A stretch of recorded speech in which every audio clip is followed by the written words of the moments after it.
अनुपमा ने विधानसभा में कहा कि सरकार की नीतियां संस्कारों से परिपूर्ण करने की जरूरत है। युवा संसद के लिए चयनित आरएस अनुपम बक्सर निवासी बिहार विधानसभा में 29 मार्च 2024 को शानदार भाषण की प्रस्तुति दी। वर्तमान में काशी हिंदू विश्वविद्यालय से राजनीतिक विज्ञान में स्नातक कर रही हैं। जिला प्रशासन से लेकर राष्ट्रीय स्तर पर उसे कई बार विभिन्न मंचों पर सम्मानित किया जा चुका है। वर्ष 2024 में नेहरू युवा केंद्र संगठन द्वारा नई दिल्ली में स्वतंत्रता दिवस के अवसर पर आर्या को विकसित भारत 2047 के विषय पर अपने विचार प्रकट करने का अवसर भी मिला था। आर्य अनेक मंचों से अपने गांव समाज का नाम रोशन करती आई हैं।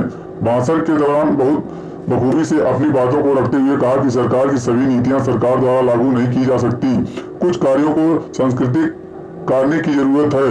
भारतीय रिजर्व बैंक 100 रुपए देने का वचन अदा करता है लेकिन उसकी संचालन समाज के लिए अंतिम व्यक्ति तक पहुंचना युवाओं की जिम्मेदारी होती है। हमारा देश एकजुट नहीं हो पाएगा तब हम भारत के लोगों ने लोकतंत्र को अपनाया।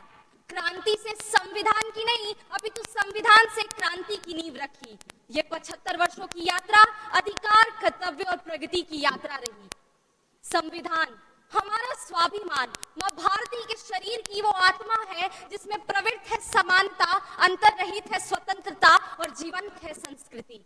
संविधान की 75 वर्षों की यात्रा बताते हुए अर्थशास्त्र की एक अवधारणा का उल्लेख यहाँ करना चाहूंगी महोदय, वाटर डायमंड पैराडॉक्स, जिसमें पानी और हीरो के मूल्यों की विडंबना कुछ इस प्रकार समझाई जाती कि पानी जिसके बिना जीवन की परिकल्पना असंभव है, मनुष्य उसको कम महत्व देता है और हीरे के टुकड़ों को अधिक महत्व देता है। ठीक उसी प्रकार संविधान जो we the people of India के रूप में अनेकों शक्तियां, एकता, अखंडता और संप्रभुता प्रदान करता है, मनुष्य उसकी उपस्थिति को सदैव नजरअंदाज कर जाता है।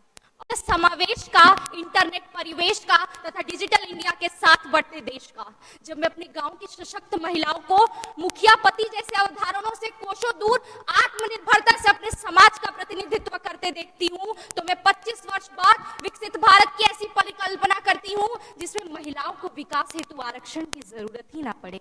सरकार की सभी नीतियां सरकार द्वारा लागू नहीं की जा सकती, कुछ कार्य संस्कारों से भी संपादित होते हैं। भारतीय रिजर्व बैंक 100 रुपए देने का वचन अदा कर सकती है, परंतु उसका संचालन समाज के अंतिम वर्ग तक हमें पहुंचाना है। सरकार कई नीतियां लागू कर सकती है, सरकार वन संरक्षण अभियान चला सकती है, परंतु वृक्षारोपण हमारा धर्म है। सरकार हमें किताबें और छात्रवृत्ति उपलब्ध करा सकती है, परंतु भारत की साक्षरता को 74 से 100% ले जाना हमारी जिम्मेदारी है। संविधान हमें अनेकों अधिकार प्रदान कर सकती है, परंतु आपसी सामंजस्य हमें स्थापित करना है।